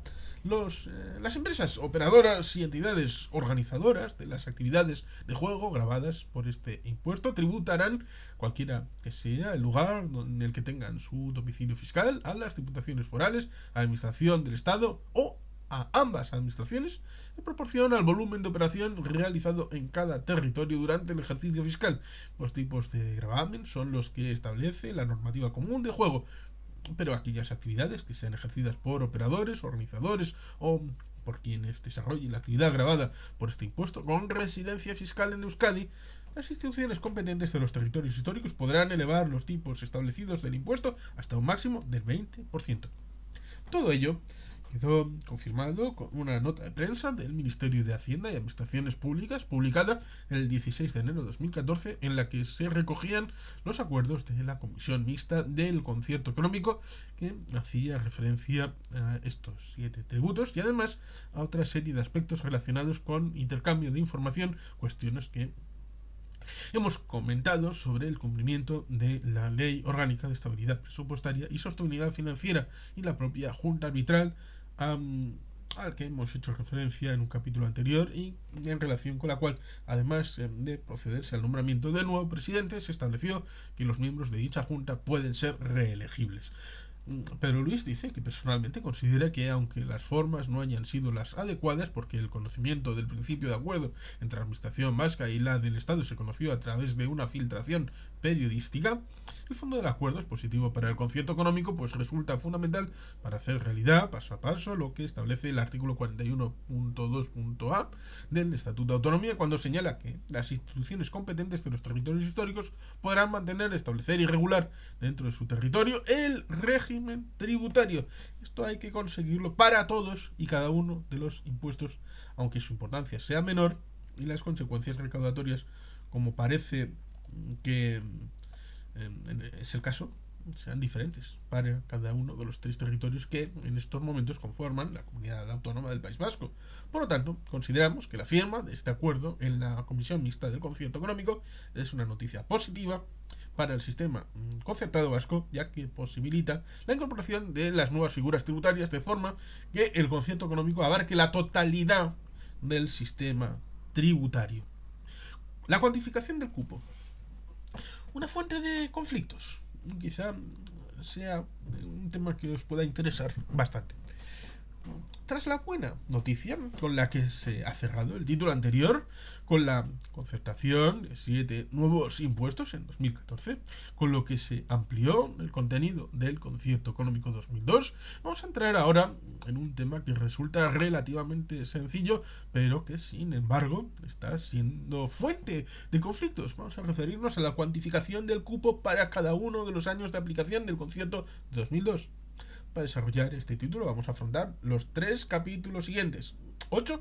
Las leyes quinquenales de cupo en el periodo de vigencia del concierto de 1981 y del de 2002. 9. La evolución de los cupos líquidos desde 1981 a 2015. 10. Los desacuerdos de 2015 entre la comunidad autónoma vasca en relación al Estado con el cupo. Esperamos que te resulten interesantes. 8. Las leyes quinquenales de cupo en el periodo de vigencia del concierto de 1981 y del de 2002. Llevamos ya, paciente lector, lectora, muchas páginas dedicadas a completar la parte sexta de esta obra referida a la consolidación del concierto. Vamos a permitirnos que expliquemos a continuación cómo evolucionó el cupo hasta el año 2002, pues creemos que todo ello completa la visión que hemos ofrecido en páginas anteriores. ¿Nos lo permites? Por favor, asumiendo que tu contestación sea positiva, vamos a exponerlo a continuación. 8.1. Una creencia errónea. Lo primero que debemos recordar, aunque lo sabes perfectamente, es que el cupo no es fijo, sino que va variando anualmente. Lo que es fijo, por razones que hemos explicado en otro lugar de la obra, es el porcentaje de contribución, el famoso 6,24%, que a estas alturas de la película sigue manteniendo desde 1981. Es curioso que esta especie de leyenda urbana se ha mantenido a lo largo del tiempo, porque efectivamente, como hemos visto, una parte tercera dedicada a la historia del sistema concertado, en algunos momentos de la vida del concierto económico, el cupo fue fijo. Pero esto ocurrió hace décadas y decenas de años, y sin embargo, esta especie de mito popular que sigue manteniendo. Y todo ello es todavía más increíble si tenemos en cuenta que en el concierto del año 1981 quedaba absolutamente claro que el cupo va variando a lo largo del tiempo, tal y como establece el artículo 48 del concierto de 1981 dedicado a determinar la periodicidad y actualización del cupo. Este artículo dice textualmente lo siguiente. 1. Cada 5 años, mediante ley votada por las Cortes Generales previo acuerdo de la Comisión Mixta de Cupo, a que se refiere el artículo siguiente, se procederá a determinar la metodología de señalamiento del cupo que ha de regir en el quinquenio conforme a los principios generales establecidos en el presente concierto, así como aprobar el cupo del primer año del quinquenio. 2. En cada uno de los años siguientes al primero, la Comisión Mixta de Concierto Económico procederá a actualizar el cupo mediante la aplicación de la metodología aprobada en la ley a la que se refiere el apartado anterior. 3. Los principios que configuran la metodología de determinación del cupo contenida en el presente concierto podrán ser modificados en la ley quinquenal del cupo, cuando las circunstancias que concurran y la experiencia en su aplicación así lo aconsejen. Como puedes ver, la cosa no podría estar más clara. 8.2. Una revisión quinquenal. En aplicación de este artículo está claro que cada 5 años es obligatorio determinar la metodología de señalamiento del cupo, y así se ha hecho porque a lo largo de estos años se han aprobado las siguientes leyes quinquenales a firma de 2015. Luego ha habido otras, estamos en 2023, ha habido otras, pero la ley 43/1988 de 28 de diciembre, por la cual se aprobó la determinación del cupo del País Vasco para el quinquenio 1982-1986. La ley 44/1988 de 28 de diciembre, por la que se aprueba la metodología de determinación del cupo del País Vasco para el quinquenio 1987-1991. La Ley 7/1993 de 16 de abril, que abarca la metodología de determinación del cupo del País Vasco para el quinquenio 1992-1996. La Ley 37/1997 de 4 de agosto, que se refiere al quinquenio 1997-2001. La Ley 13/2002 de 23 de mayo, que hace referencia a los años 2002 y 2006. Y entonces la ley 29/2007 de 25 de octubre, que abarca el periodo 2007-2011. Luego han venido otras para esos otros quinquenios, incluso el presente, que va del quinquenio 2022-2026. Pero bueno, ciertamente, por lo tanto, además de las disposiciones que contenía el propio concierto económico en relación con el cupo del año 1981, que estaban incluidas en la disposición transitoria séptima del mismo, han sido aprobadas por las Cortes Generales previo pacto entre la Administración estatal y la Administración vasca, nada menos que en 6 leyes quinquenales de cupo, entonces en 2015. Todas ellas han mantenido el principio básico que contienen las leyes de artículo único. No hay posibilidad de enmienda por las Cortes Generales, por lo que deben de ser aceptadas o rechazadas en bloque, tal y como ocurrió con la Ley de Concierto Económico de 1981. Por lo tanto, la metodología del cupo ha sido permanentemente y totalmente revisada cada 5 años, no solo por el gobierno español, que ha tenido que llegar a un acuerdo sobre la misma con las instituciones vascas, gobierno vasco y diputaciones forales, sino que además han sido sometidas a la aprobación de las Cortes Generales. Te podemos decir que los resultados que se han obtenido de la aprobación conjunta de esas leyes ha sido, si lo permite esa expresión, clamorosamente favorables. De los 1.159 votos emitidos, 1.275, el 81,8%, fueron a favor, mientras que los votos en contra fueron solo 3, es decir, el 0,2%. El resto de los votos fueron abstenciones, votos nulos.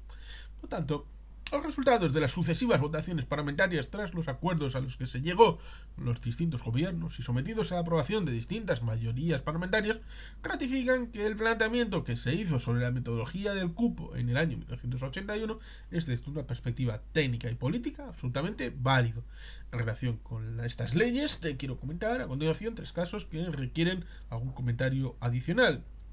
8.3. Actualización anual del cupo. El primero de ellos hace referencia a lo que dispone el artículo 48.2 que antes hemos transcrito y en el que, como puedes ver, que se dice que en cada uno de los años siguientes al primero, la comisión mixta procederá a actualizar el cupo mediante la aplicación de la metodología aprobada en la ley a que se refiere el apartado anterior. Señala Juan Miguel Bilbao en un interesante artículo publicado en 2002 titulado Las leyes quinquenales de cupo, que se reveló durante los 6 primeros años del concierto como la más necesitada de revisión. Por ello, la segunda ley quinquenal de cupo, cuya aplicación correspondía al periodo 1987-1991, se reformó el modus operandi previsto en el concierto de 1981. Prosigue Juan Miguel Bilbao explicando que la reforma consistió en identificar las cargas asumidas del mismo modo que el establecido en la normativa que habían pactado en 1981,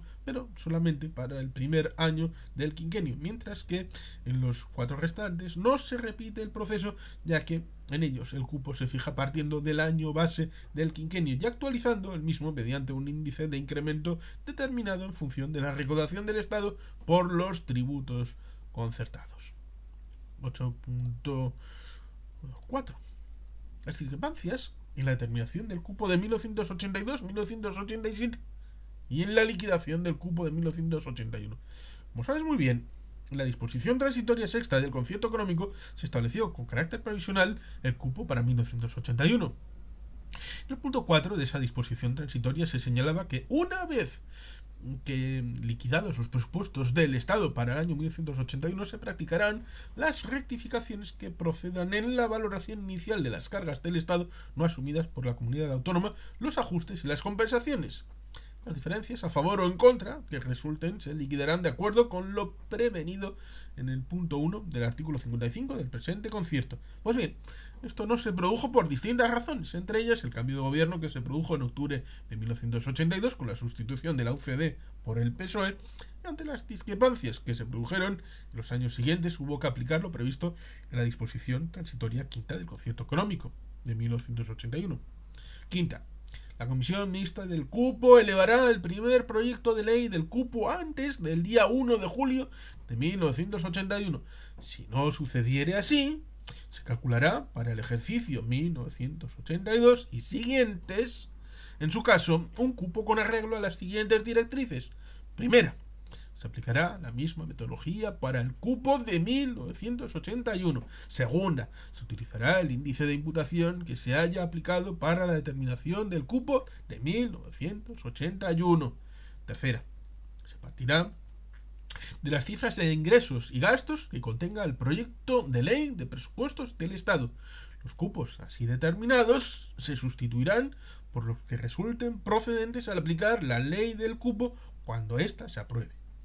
Como ya sabes, Pedro Luis dejó el gobierno vasco en abril de 1984, por lo que no vivió en primera persona lo que ocurrió a continuación. Por ello se va a referir a la obra publicada por José Luis Larrea, consejero de Hacienda por aquellos años, titulada El concierto económico, el cupo y las leyes quinquenales de cupo. Un balance. José Luis Larrea apunta en su obra que se llegó al final del primer quinquenio, 1982-1986, tras la aprobación del concierto económico, sin que se hubiera llegado a ningún acuerdo. Y pasó así al segundo de los quinquenios sin que tampoco se hubiera aprobado la correspondiente ley quinquenal que debía cubrir el periodo 1987-1991. Por esta razón, como apunta este autor muy bien, las relaciones financieras con el Estado, instaladas de hecho en la provisionalidad, comenzaron a instalarse también en la discrepancia.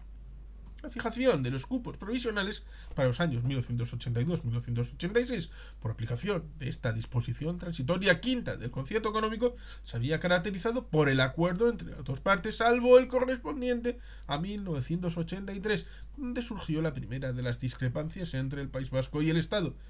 Aclaramos que Pedro Luis entonces ya no formaba parte del gobierno vasco, pero a pesar de esa discrepancia y de las que se produjeron posteriormente, se podían ir al menos realizando la fijación de los cupos provisionales de cada ejercicio, hasta que la situación se normalizó cuando se llega a la fijación de los cupos provisionales para 1987 y 1988, como señala José Luis Larrea. Las discrepancias se suscitaron en dos campos de especial relevancia: la valoración de las cargas asumidas y el valor del índice de imputación. El Estado planteó entonces, en relación con las cargas asumidas, que los capítulos de gastos relativos a las transferencias corrientes, capítulo 4 de los presupuestos generales, las transferencias de capital, capítulo 7, ya la nueva inversión, capítulo 6, no deberían formar parte de la valoración de las cargas asumidas, lo cual suponía un paso atrás claro con lo pactado en el concierto, como señalaba Larrea. De hecho, se produjo una paralización del proceso de transferencias del Estado a la Comunidad Autónoma Vasca, un proceso que se reinicia en 1985 a raíz del acuerdo provisional sobre la cuestión, aunque se dejaba su resolución para la negociación de las leyes quinquenales. como señalan Carlos Lambarri y José Luis Larrea en su obra El Cupo, los cupos aprobados para el quinquenio 1982-1986 serían los siguientes. Ejercicio 1982, 53.905 millones de pesetas. Diferencia cero. En 1983, 65.054 millones de pesetas. Diferencia 1.970 millones de pesetas. 1984, 74.784 millones de pesetas, diferencia cero. 1985, 87.886 millones de pesetas, diferencia cero. 1986, 97.475 millones de pesetas, diferencia cero. El saldo a favor de la hacienda estatal, que se acordó para 1983, provino de rectificaciones en la valoración de las cargas asumidas correspondientes al cupo provisional para aquel ejercicio. La segunda de las discrepancias referidas al valor del índice de imputación se produjo aunque la Administración del Estado consideraba que debía ser revisado al alza en manera sustancial. Con todo ello, la situación se deterioró, llegando al punto de la confrontación total en la fijación de los cupos provisionales para los ejercicios 1987-1988. Finalmente, después de unas largas negociaciones, se consiguió cerrar un acuerdo de la Comisión Mixta de Cupo el 4 de diciembre de 1987, por el que se pactaron 4 materias diferentes. Primero, aprobar la metodología de señalamiento del cupo para el quinquenio 1987-1991. Segundo, aprobar esa misma metodología para el quinquenio 1982-1983. Tercero, aprobar la liquidación definitiva de los cupos de País Vasco de los años 1982 a 1986. Cuarto, aprobar la liquidación definitiva del cupo del País Vasco del año 1981. Como puedes ver, se trató de un acuerdo importantísimo en la Comisión Mixta de Cupo, ya que permitió cerrar todas las discrepancias pendientes y además aprobar las leyes quinquenales de cupo que estaban pendientes, lo cual se produjo con carácter inmediato en las Cortes Generales. Con ello, como señala José Luis Larrea, la provisionalidad se sustituye por la estabilidad y la confrontación por la colaboración y el acuerdo. El acuerdo supuso ratificar el cupo que se había acordado en los negociadores del concierto económico para el año 1981 y corregir el del año 1983, reconociendo a favor de la Hacienda del Estado el pago adicional de 1970 con 2 millones de pesetas, 8.5 del cupo de 2012 y siguientes, como habrás deducido de la redacción de las leyes quinquenales de cupo aprobadas hasta octubre de 2015. Esto se solucionó, pero el autor todavía en 2015 no lo sabía, nadie lo sabía. La última de ellas terminó, su vigencia el 31 de diciembre de 2011. Por lo tanto, a partir de esa fecha se ha vuelto a aplicar lo establecido en la disposición transitoria quinta del concierto económico de 1981, ratificada posteriormente en las sucesivas leyes quinquenales. Spoiler, de 2023 tenemos ya incluso una ley quinquenal de cupo de 2022-2026. Pero en aquellos momentos, en octubre de 2015, la situación se volvió a parecer a la de los primeros años del concierto, que se ha descrito en el epígrafe anterior, pues estaban pendientes de liquidar con carácter definitivo los cupos correspondientes a la última ley quinquenal de cupo aprobada, y además no se habían aprobado las Cortes Generales el proyecto de ley que permitiera la aprobación de la ley quinquenal 2012-2016 por no haberse llegado a un acuerdo en la Comisión Mixta de Concierto Económico. Como se comentará más adelante, la situación es políticamente compleja. En 2015 lo era el final de la mayoría absoluta del PP, luego la introducción de otros partidos, una atomización en el Congreso de Diputados, porque todo ello está en esos momentos bajo el escrutinio directo de las 15 comunidades autónomas del régimen común también, y todas estas cuestiones también están en pie de guerra, si permites, en espera de que se conozca la nueva formulación del régimen de financiación. Chiste de 2023, no se hizo en 2014, no se hizo en 2019 y parece que en 2024 tampoco se va a hacer, pero spoiler desde el futuro. Por esta razón estiman que la conveniencia política, la prudencia, recomiendan que se siga realizando liquidaciones provisionales de cupo con arreglo de la filosofía de aquella disposición transitoria quinta del concierto económico de 1981 y que está recogida en la disposición final primera de la ley 29/2007 de 25 de octubre por la que se aprueba la metodología de señalamiento del cupo del País Vasco para el quinquenio 2007-2011. 8.6. el índice de actualización anual. Como os he apuntado anteriormente, el cupo base de cada uno de los quinquenios establecido en el correspondiente elemento de la ley quinquenal es objeto de actualización anual para realizar la misma, como señala José Miguel Bilbao en la obra anteriormente citada. Se podría haber utilizado tres alternativas, todas ellas referidas al ingreso: la recaudación de las haciendas forales, la recaudación de la hacienda estatal, la recaudación a nivel estatal. Pues bien, se optó por la segunda de las alternativas, por lo que el índice de actualización se determina en función de la recaudación por tributos concertados obtenida por la hacienda estatal. Esto está establecido en el artículo 10 de la última de las leyes quinquenales de cupo, habla de 2015, referido a la ley 27/2007 del 25 de octubre, la cual señala que el índice de actualización es el cociente entre la previsión de ingresos por tributos concertados, excluidos los tributos cedidos en su totalidad a las comunidades autónomas del ejercicio al que se refiere el cupo líquido, y los ingresos previstos por el Estado en el año base del quinquenio. Para que tengas una referencia ilustrativa, los índices de actualización se aplicaron entre los años 97 y 2001, fueron los siguientes. Cuadro, índice de actualización anual de cupos. Año 1997, porcentaje de actualización 1,0303791, carácter definitivo. 1998, 1,0725537, definitivo. 1999, 1,1775642, definitivo. 2000, 1,2757278, definitivo.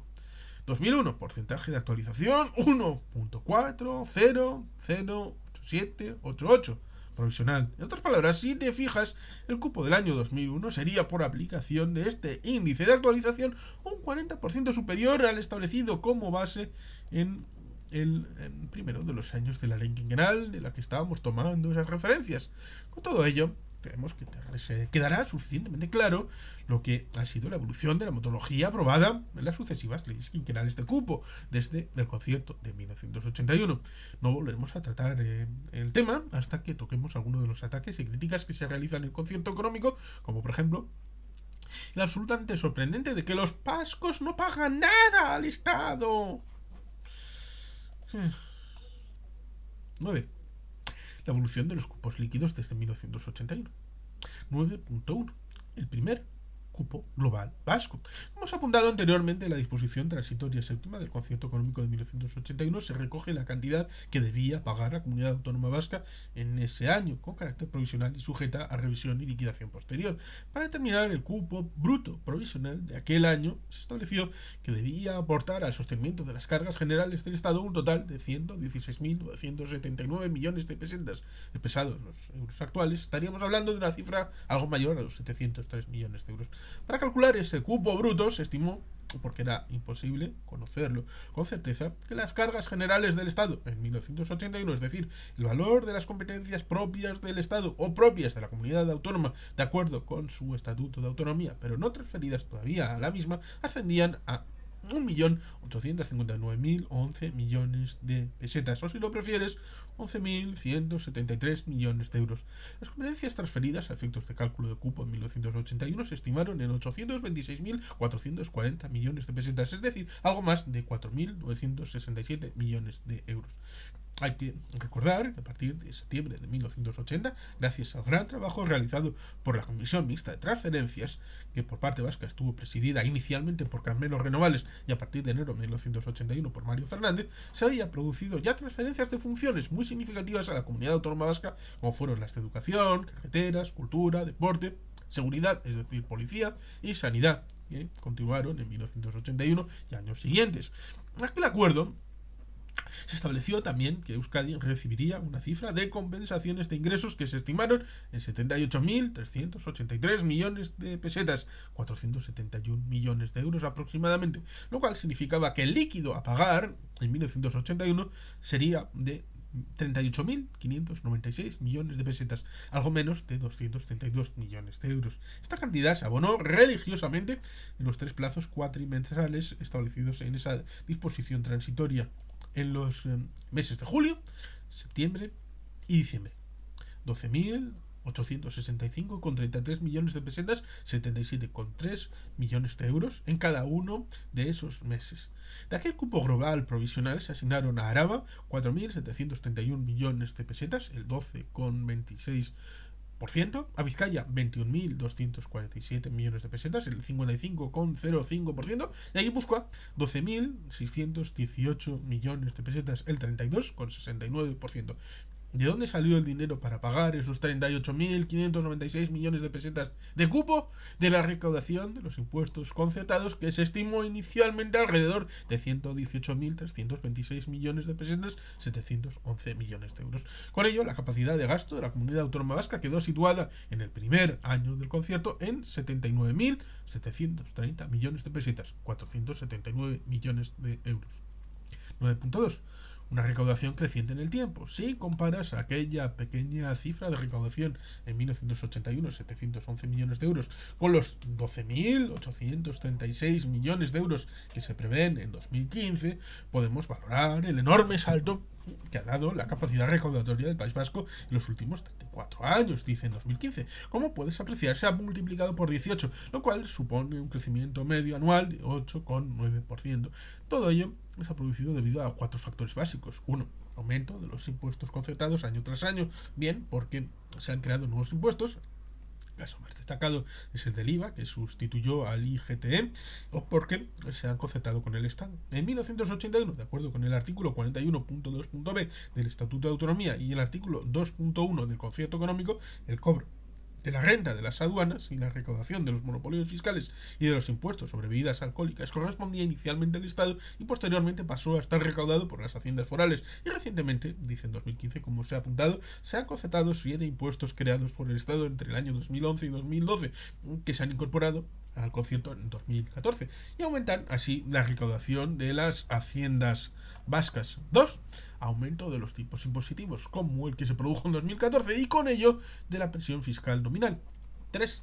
Mejora de la actividad económica. El País Vasco, en esos 34 años, ha dado un salto de gigante en la situación y competitividad de su economía. 4. Lucha contra el fraude, la economía sumergida y la elusión fiscal. 9.3. Unos cupos líquidos también crecientes en las últimas décadas. Cerrado el año 1981, los cupos líquidos fueron creciendo como resultado de que, por un lado, iban aumentando los gastos recogidos en los presupuestos generales del Estado, con el correspondiente aumento de los cupos brutos y parcialmente compensado por los ingresos no concertados, con el correlativo aumento de las compensaciones, y por otro se habían realizado nuevas transferencias de competencias al País Vasco, lo cual originaba una disminución del cupo bruto. Por efecto combinado de 3 factores y por los propios cambios que experimentó el concierto en los años que siguieron a 1981, los cupos líquidos pagados por el País Vasco al Estado han crecido sustancialmente.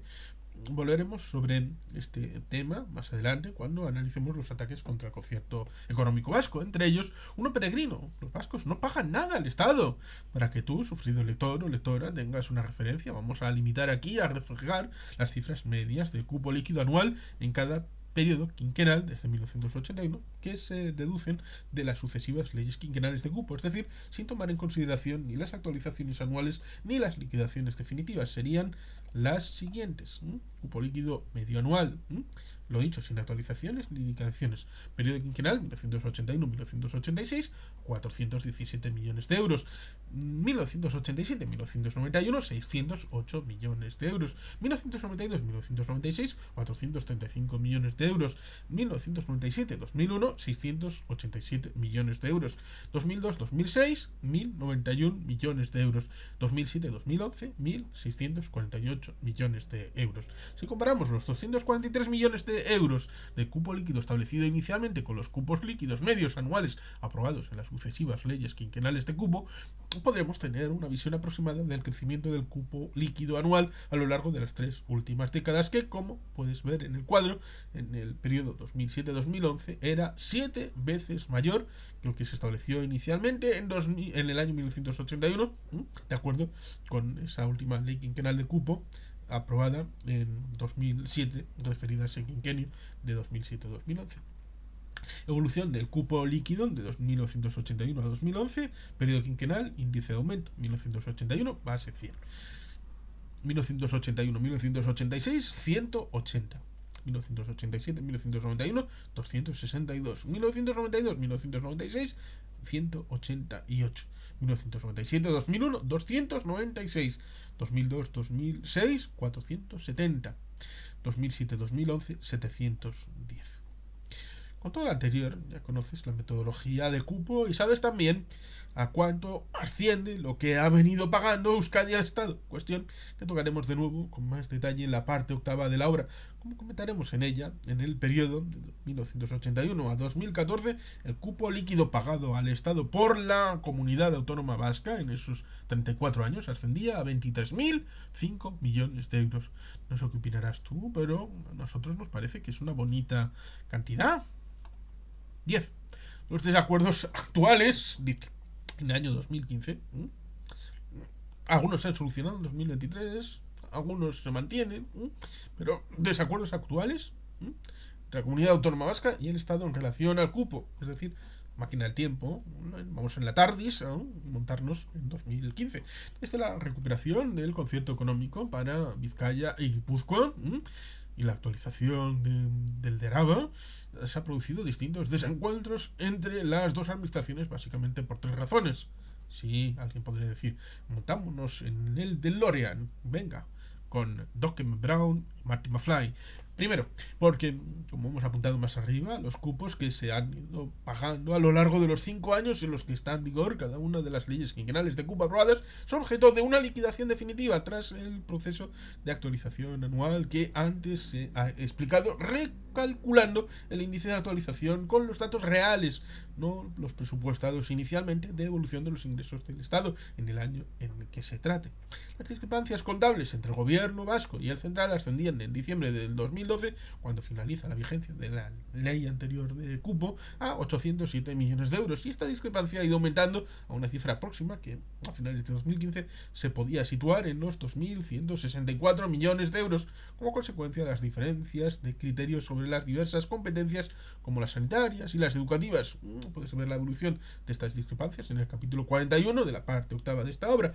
Esta diferencia tan sustancial está siendo objeto de negociación entre las dos administraciones en el momento en el que se redactan estas letras en la obra en octubre de 2015, sin que se haya llegado a ningún acuerdo. Segundo, una segunda fuente de discrepancia que tiene carácter provisional es la que se produce cuando el Estado incorpora en su proyecto anual de presupuestos lo que estima que debería ser la cantidad que tendría que pagar el País Vasco en un año determinado. Por ejemplo, para 2016, la cifra que se ha incluido a la comunidad autónoma en su proyecto de presupuestos por ese mismo concepto.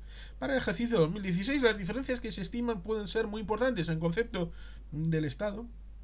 Previsto que en ese año la comunidad autónoma tendría que abonar un cupo global de 1.525 millones de euros, igual que en el año 2015, mientras que el Consejo Vasco de Finanzas, el organismo en el que se reúnen el gobierno vasco y las tres diputaciones forales vascas para tratar y acordar las cuestiones impositivas y financieras, si sigue el mismo criterio, podría presupuestar 873 millones.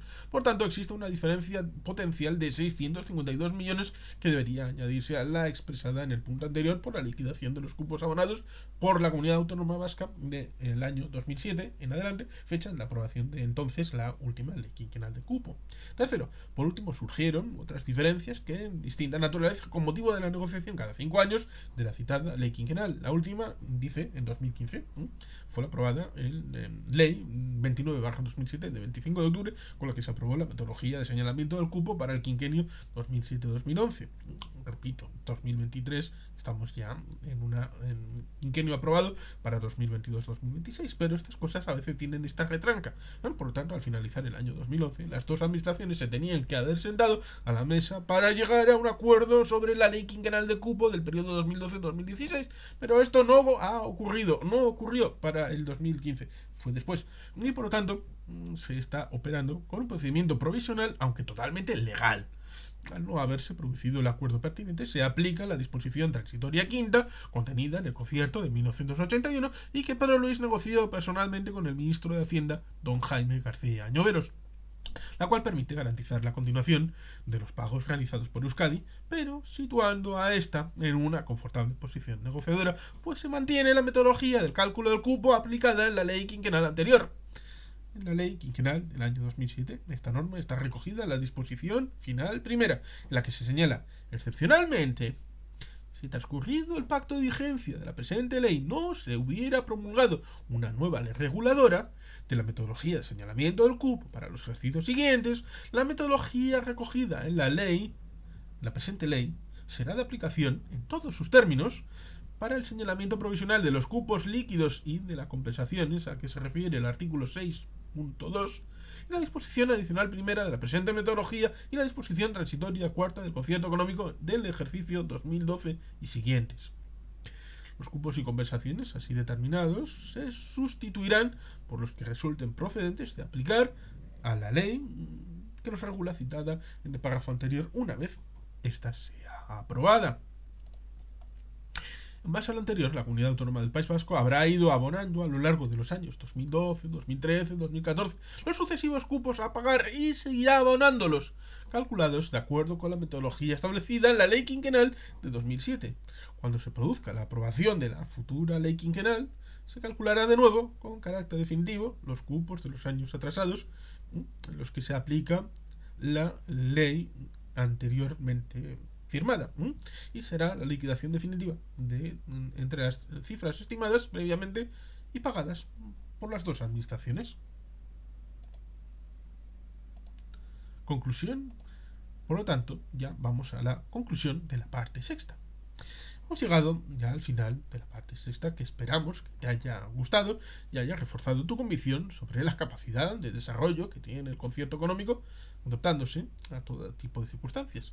Es conocido además, en esta parte, las características fundamentales del concierto de 2002 y su positivo desarrollo posterior. Has tenido también conocimiento de algunas cuestiones en relación conflictiva de la Administración del Estado y la de la Comunidad Autónoma del País Vasco en cuanto a la cuantificación del cupo, pero estamos seguros de que estas discrepancias se podrán solucionar y de que con ello se conseguirá que se abra para el sistema concertado un horizonte despejado de nubes, al menos en el lado institucional. En cambio, otro tipo de conflictos que analizaremos en la parte séptima y sobre todo los relativos a ataques, críticas, descalificaciones, etcétera, que veremos a ver con mucho detalle en la parte octava, nos tememos que seguirán vivos durante muchos tiempos.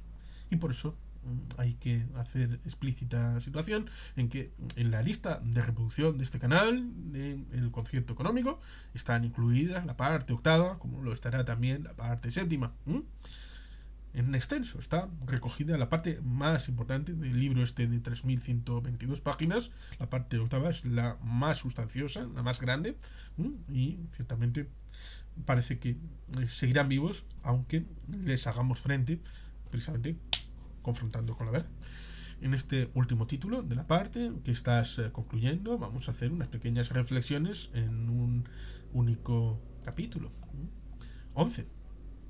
Euskadi cuenta con un sistema concertado consolidado. Esperamos que estés de acuerdo con la afirmación que empleamos para titular este capítulo. Lo decimos así porque los inicios titubeantes del concierto que entró en vigor el 1 de junio de 1981 hasta la situación en la que se encuentra en esos momentos de octubre de 2015, en los que el autor Pedro Luis Uriarte afirma, el proceso de fortalecimiento del concierto ha sido indudable desde todos los puntos de vista.